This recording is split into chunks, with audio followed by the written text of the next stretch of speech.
आप सुन रहे हैं संजीवनी, और संजीवनी में हमारा ये स्पेशल सेगमेंट है। डॉक्टर अरुण कुमार शर्मा जी के साथ हम बात करते हैं, जो कि एमडी हैं from Gandhi medical college Bhopal से, और ये सिविल सर्जन भी रह चुके हैं। इन्होंने गवर्नमेंट अथॉरिटीज़ के साथ जुड़ के बहुत सारी जगह पर अपनी सेवाएं दी हैं अलग अलग जगहों पर। रायसेन में सीएमएचओ के पद पर भी रह चुके हैं। तो हम उनसे अलग अलग टॉपिक पे बात करते हैं। आज का जो हमारा विषय है वो है एनीमिया। एनीमिया सबसे कॉमन देखा जाने वाला सिम्टम, लेकिन फिर भी सबसे ज़्यादा इग्नोर किया जाने वाली बीमारी। इसमें आप क्या कहेंगे?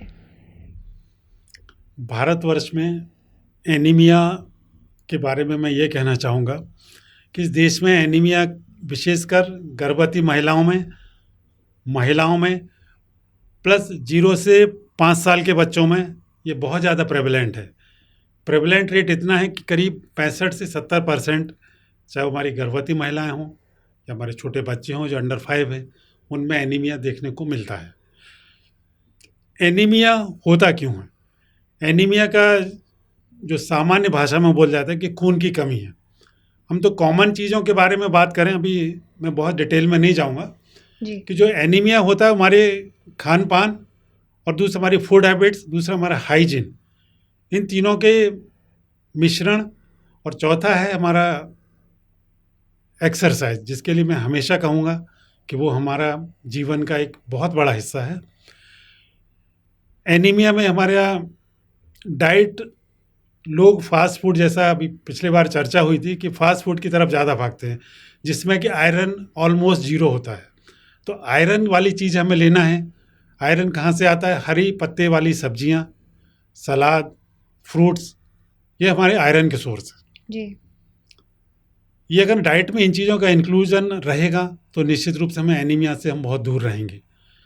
दूसरा, एनीमिया बच्चों में एक मेन कारण रहता है, बच्चों की फूड हैबिट्स रहती हैं।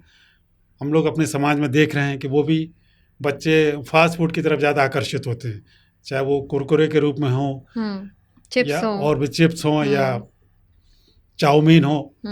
तो ये कहीं ना कहीं एनीमिया के बहुत बड़े कारक हैं, और इससे हमारे पेरेंट्स को बच्चों के लिए विशेष ध्यान देना पड़ेगा।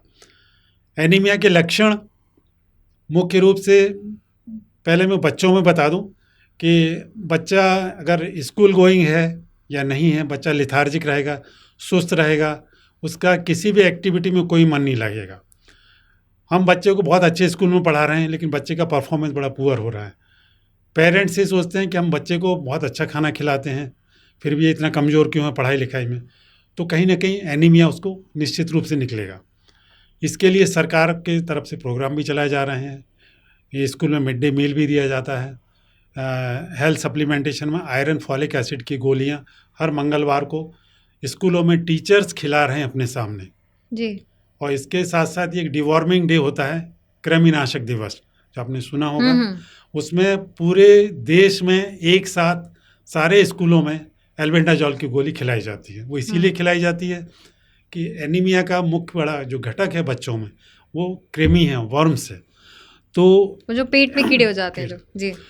तो उसके लिए हमें डाइट का विशेष ध्यान रखें, और जो हमारे प्रोग्राम चल रहे हैं शासन के, उनका उसमें सहयोग करें, जिससे बच्चों को, जो कि हमारे भविष्य है देश का, वो आगे एनीमिक ना हो, और देश का जो परफॉर्मेंस है, चाहे वर्क आउटपुट समझ लीजिए या किसी अन्य फील्ड में समझ लीजिए, वो बहुत अच्छा रहे, क्योंकि युवा ही हमारे भविष्य का निर्माता होता है।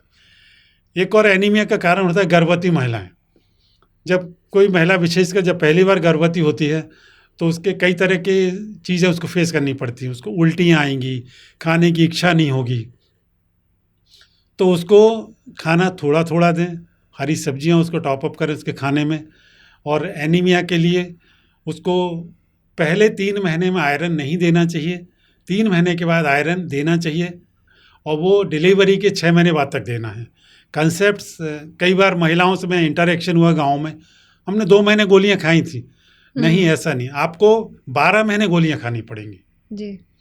तो उससे आपका बच्चा भी स्वस्थ होगा और आप भी स्वस्थ रहेंगे।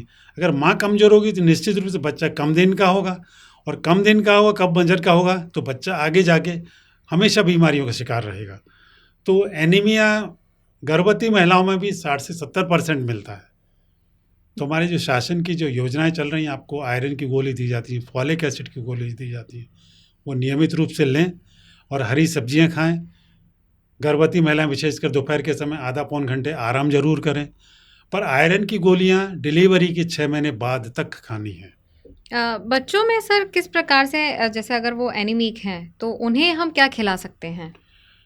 बच्चों में एनीमिक हैं तो उनको दाल का सूप वगैरह दे सकते हैं, जो मुनगा की फली है उसकी सब्जी बना के दे सकते हैं या उसका सूप बना के दे सकते हैं, टमाटर खिला सकते हैं।